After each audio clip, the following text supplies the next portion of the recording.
joined by the President of the European Commission, Mr. Barroso.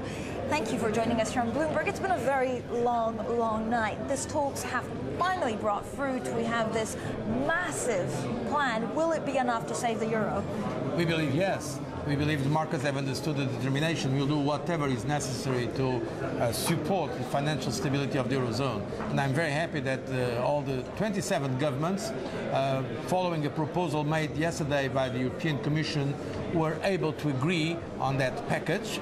And when you consider that this package is complemented also by very important measures announced by the ECB, European Central Bank, and also some commitments made by the IMF, I think there should be no doubts about the determination of the euro area and the European Union as a whole to do whatever it takes to protect the euro. President, why did it take so long for the European Union to finally have such a firm action? Look, since we made the proposal, it did not take so long. The problem is that the European Union, we are 27 member states. We cannot expect decisions as if we were only one country. That's the reality. But at the end, it was important to note that all of them were ready to take this very important, I would say even historic step. Do you rule out any further injection of capital or anything bigger if this doesn't have the desired effect over the last couple of weeks? I don't like to comment on, let's say, possible scenarios. I don't want to speculate. The point is the following, and that was a decision taken by the heads of state and government of all the euro area member states. We said at that time, we will do whatever is necessary, European institutions, member states, to protect the euro. These measures, we believe they are appropriate, but of course we are ready to take all the measures necessary to protect the financial stability of the euro. Mr. Barroso, let me ask you this. We spoke to the Slovenian president an hour ago, and he told me that we cannot rule out at the moment certain countries leaving the eurozone. Do you share this point? This is the kind of scenario that people like to speculate. That I don't think these scenarios are really helpful. The reality is that no country is leaving the euro. No country is asking to leave the euro. On the contrary, there are countries asking to join the euro. By the way, Estonia most likely will join us very, very soon. So what we have is some countries wanting to join the euro. We have no one wanting to leave the euro. How concerned are you by the European economy and these still huge deficits? Are we now over the double-dip recession race? We have, of course, some difficulties. By the way, the deficits are not an exclusive of Europe, to be frank, and the debts. But it's true that, namely because of the financial crisis, some of those problems were aggravated.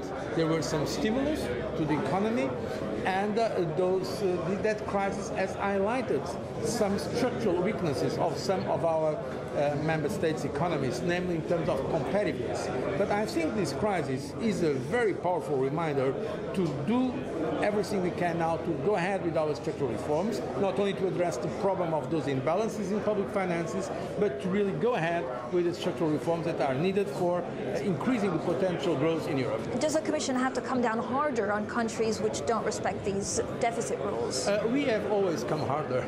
Unfortunately, and not always our voice was heard.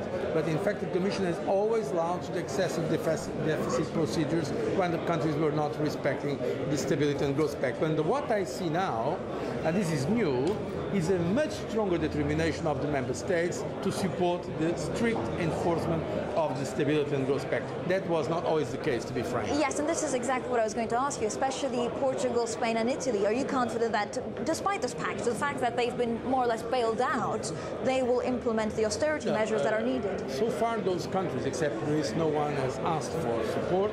So let's not anticipate negative scenarios. What I can say is that we very much welcome the announcements and the commitments made by those countries to deepen their efforts of fiscal consolidation. Indeed, what we have seen tonight, yesterday, was a consolidation pact. Countries that are more exposed, they assumed the commitment of going further in their consolidation efforts, anticipating the reduction of the deficits, for instance. At the same time, they received clear guarantees that they will be supported not only by the community budget, by the European Union budget, but also by bilateral loans of the member states in case of need. Mr. President, I know you're tight for time. I just wanted to have one last question on regulation. How did the markets play an effect on forcing, as it were, the EU to come up with this package? Are there speculators? Are there investors that shouldn't be doing things that they are doing on the markets? I think it's a very complex situation. The fundamentals of the euro area are good. That's the reality. In terms of overall balances, for instance, in terms of balance of payments, and at least they are not worse than other parts of the world. So it's true that there were some kind of erratic movements in the markets that cannot be explained by the fundamentals. Having said this, it's also true that those movements were exploring some vulnerabilities in terms of the situation of some countries. So we have to look at this in a comprehensive manner. First of all, the countries have to make an additional effort of consolidation, but also we have to address the problems of regulation globally. That's an agenda we intend to push in the G20. One very last question. Is the ECB going towards a model more like the Fed after the announcements that we had yesterday?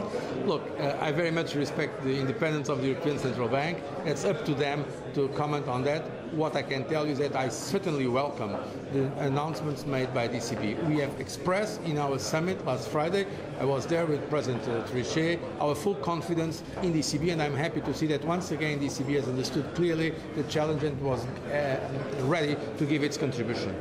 President Barroso, thank you so much. Thank you.